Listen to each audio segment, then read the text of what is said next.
Hi, hello, నమస్తే. ఒక మంచి విషయం. తల్లిదండ్రుల ప్రేమ ఎలా ఉంటుందో రీసెంట్గా ఒక ఐపీఎస్ మేడం ఇలా చెప్పారు.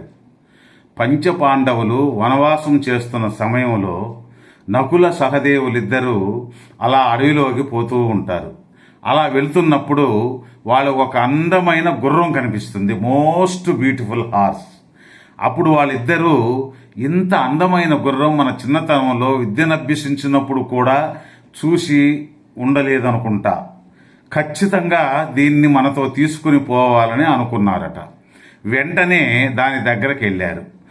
దగ్గరకు వెళ్ళగానే దాని యజమాని అయినటువంటి వ్యక్తి షార్ట్ నేచర్, అంత అంతంగా కూడా లేడు. ఎవరైనా చూస్తే కూడా he is not economically rich, also very very simple man.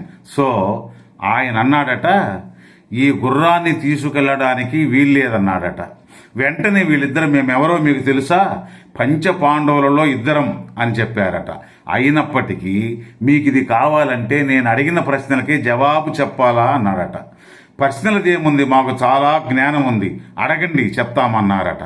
అతను ఏమడిగాడంటే చాలా ప్రశ్నలు అడిగాడు. అవన్నీ ఇప్పుడు రెలవెన్స్ కాదు. ఈ సమయానికి రెలవెన్స్ అయిన ఒక ప్రశ్న గురించి మాట్లాడుకుందాం. ఆయన అన్నాడట, ఒక పెద్ద చెరువు ఉంది, ఆ చెరువు చుట్టూ 5-6 గుంటలున్నాయి, 1 big lake and small ponds ఉన్నాయి. ఆ చెరువు నీళ్లు తీసి ఆ 5-6 గుంటల్ని నింపొచ్చు, కానీ ఆ 5-6 గుంటల నీళ్లు తీసి ఈ పెద్ద చెరువుని నింపలేం. ఎందుకు అనేది ఆయన ప్రశ్న. ఎందుకంటే these people try to say something, అది తవ్వడానికి ఇంకుతుంది, నీళ్లు ఇంకిపోతున్నాయి, అక్కడ సాయిలు సరిలేదు అని వాళ్ళకి తెలిసినంత వరకు చెప్పారు. కానీ ఆ సమాధానాలన్నీ తప్పు, కరెక్ట్ కాదని చెప్పి గుర్రం ఇచ్చేదానికి నిరాకరించాడు. వెళ్ళిపోమన్నాడు. కానీ వెళ్ళడానికి వారికి మనసొప్పడంలే. ఆ గుర్రాన్ని ఎట్టి పరిస్థితుల్లో తీసుకెళ్లాలనుకుంటున్నారు. అలాగే చాలా డిలే అయిపోయింది. తర్వాత వాళ్ళ అన్నయ్య అర్జునుడు వచ్చాడు.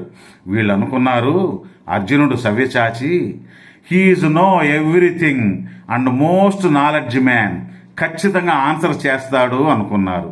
ఆ వ్యక్తి ఇదే ప్రశ్న అర్జునుడికి వేశాడు. ఆయన చెప్పిన సమాధానం కూడా కరెక్ట్ కాదని తేలిపోయింది. ఆ తర్వాత భీమసేనుడు వచ్చాడు. ఆయన వచ్చేటప్పటికి వీళ్ళు ఏమనుకున్నారంటే, ఆన్సర్ చేయలేకపోయినా 4 తన్ని అయినా గుర్రాన్ని తీసుకుని వెళ్ళిపోతాము అనుకున్నారు.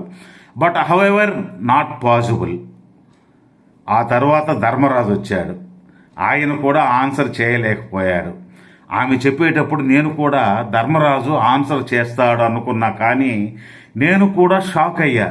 వాళ్ళందరితో పాటు ఆ గుర్రం ఓనర్తో పాటు 4 అన్నదమ్ములు కూడా షాకు గురయ్యారట. ఎందుకంటే ఈవెన్ ధర్మరాజు కూడా ఆన్సర్ చేయలేకపోయినందుకు. దాని ఆన్సర్ ఏంటంటే, ఆ పెద్ద చెరువు ఏంటంటే తల్లిదండ్రుల ప్రేమ, అభిమానం, మన మీద పెట్టుకున్న నమ్మకం, మన మెదగాలని వారు చూపిస్తున్న ఆకాంక్ష. అది ఆ పెద్ద చెరువులో ఉన్న నీరు, ఆ చుట్టూ ఉన్న గుంటలు ఎవరంటే మనమందరం.